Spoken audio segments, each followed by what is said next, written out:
yemwe ni gake nkuko nagiye ndababwira ni uyu mwaka tuzabakorera ibintu byinshi cyane bigiye bitandukanye. So none aha ngaha ndi muri street, ndakomeza kugenda mbatembereza muri street ahantu mba nigendagendera gake mbabwira ko noneho uyu mwaka wa mugani wa Bakti nibwo tugiye kubaha ibintu byinshi cyane.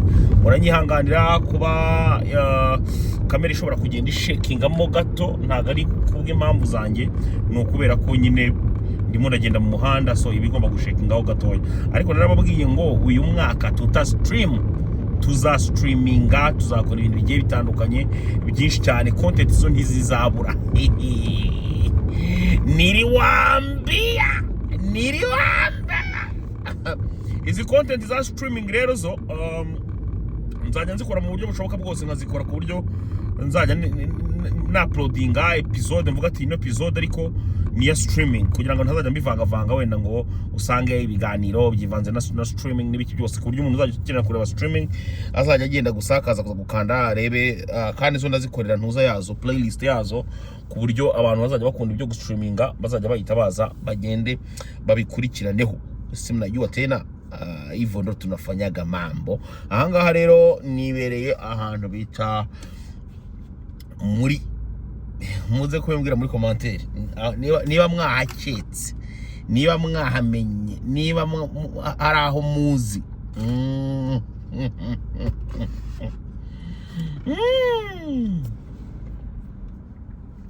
Ndaza no gushaka uburyo nzajya ngaragara muri screen, ndetse ku buryo nyine bizaba bimera fresh. Ndaza kureba application najya nshyiramo mu gihe ndimo ndastreaminga gutya, mu gihe mu gihe ndimo ndafata video gutya, nanjye mukaba murambona. Urumva ibintu byose bisaba kwiga ndogo, ibintu byose bisaba kwiga, ndacyarimo ndabyiga kugira ngo njye mbagenda mbagezaho ibintu byinshi kandi bizima. Bisaba kwiga nyine, muranyihanganira, nibwo ngitangira ibi bintu byo gustreaminga no kugira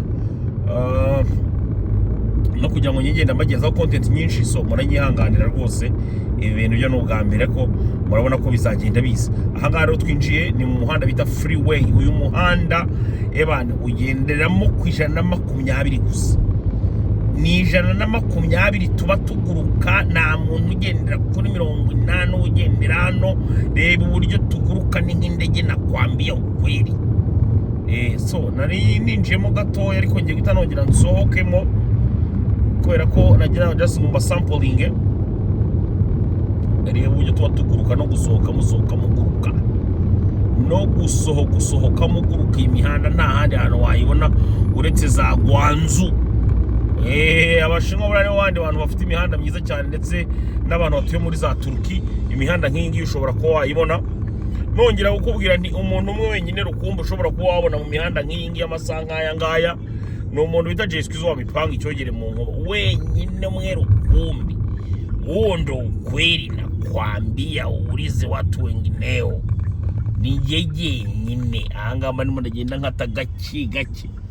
Urebye n'abari kahanga bakujwigiriza, urebye nabi hano barakugonga bro. So bisaba kwitonda, bisaba kwitwara. Urano umupolisi urabona n'akabunda, abayigendera gake n'akabunda, cyangwa se iyo bita revolver. Reba iyo image we, kuri abantu bakunda gufata ama video, iyo image kugira ngo uzayibone ebane biba bigoranye cyane. Ariko urabona ko ngiye image ndayifite rwose. Dore ngaka polisi tukagezeho kari gafite revolver. Ahantu bita muri Leta Zunze Ubumwe za Amerika ho rwose marambwiye ngo mwendere gesti utumbo na utoboa. Mwendere gesti rwose utumbo barabumena. Aha ni mu muhanda usanzwe, nugomba ngenda nirukanka, ariko ni mu muhanda usanzwe. Gusa nyine umuntu agomba kugendera kuri 60-40, ntago ari nka ya mihanda y'ahantu ntavuze bisaba kugendera kuri 20 nk'uri kugenda ku kigo cy'amashuri. Uondo kweli nakwambia. Ubundi mujye muza kureba zino streaming zanjye, nizo nzajya ngenda nshyiramo utuntu tw'udukoryo twinshi cyane. Urumva mba mfite umwanya uri murapfusa, ndavugana ariko abantu banjye ntago nzakomeza kubicisha irungu. wanjya nza nka streaminga nabo nkagenda masangiza ku runtu rw'urugambo nanjye mba nifitiye. Hari ibyana byajyaga bimpamagara bindohukiraho byo muri za track sha, ubu ntabwo bizongera kumbona, nzajya mba nanjye ni mpugiye mu bindi. muri Amerika abasenzi batwara za track hari igihe baguhamagara bagiye kukuruhukiraho ugasanga umuntu arimo aravuga ibintu abisubiramo, noneho ugasanga abantu b'abagabo turimo turagenda duhinduka abagore kubera gutangira kujya tuvuga inkuru twarangiza tugatangira kwibuka ko ngo hari n'umuhungu ngo heruka kujya muri maternity.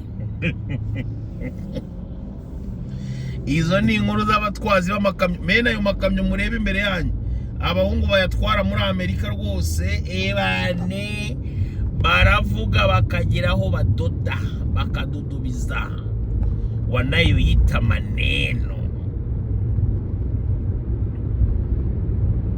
wanayoyita maneno, niyo baba badudubiza rwose.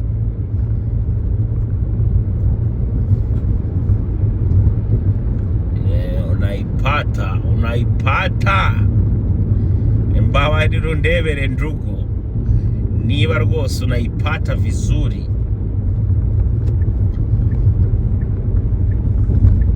Mbangiye guhita nkatira ahangaha direct kuma direct.